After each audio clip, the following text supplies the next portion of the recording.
Welcome back to Chinese cooking tips from Ang Jian Jian.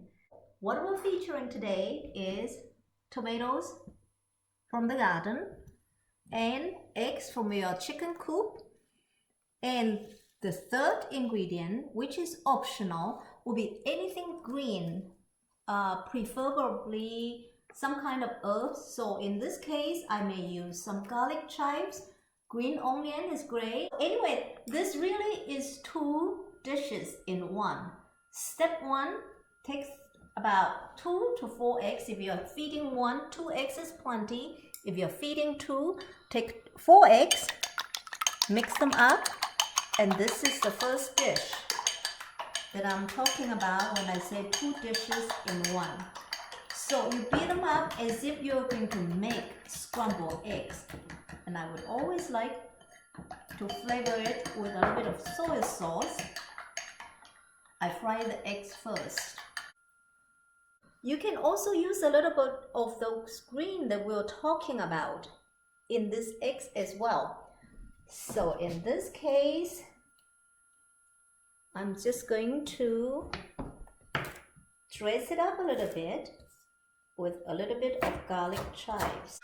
Heat up maybe a tablespoon of oil.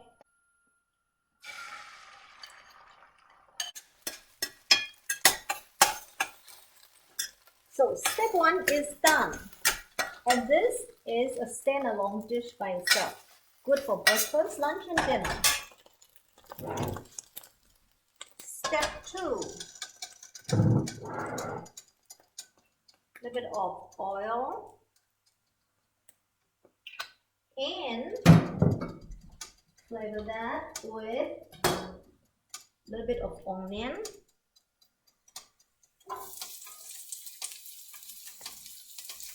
This is to give this dish the crunch and texture.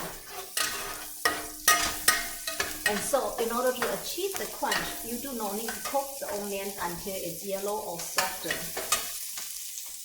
When selecting your tomatoes, you want to use the ones that are ripe but still very firm.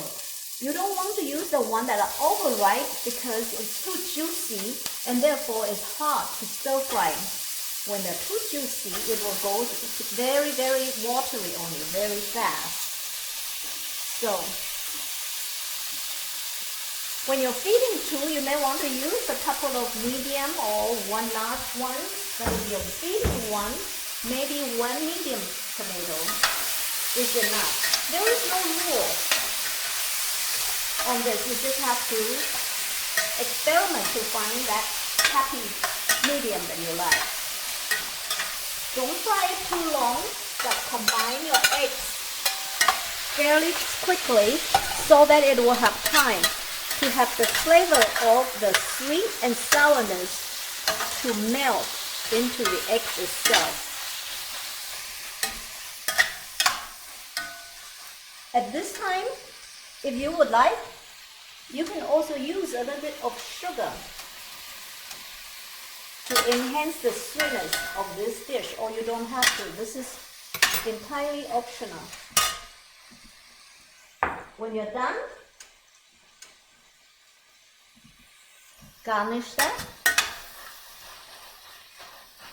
with something green that's perfumey and also for the look of it, and season that with salt.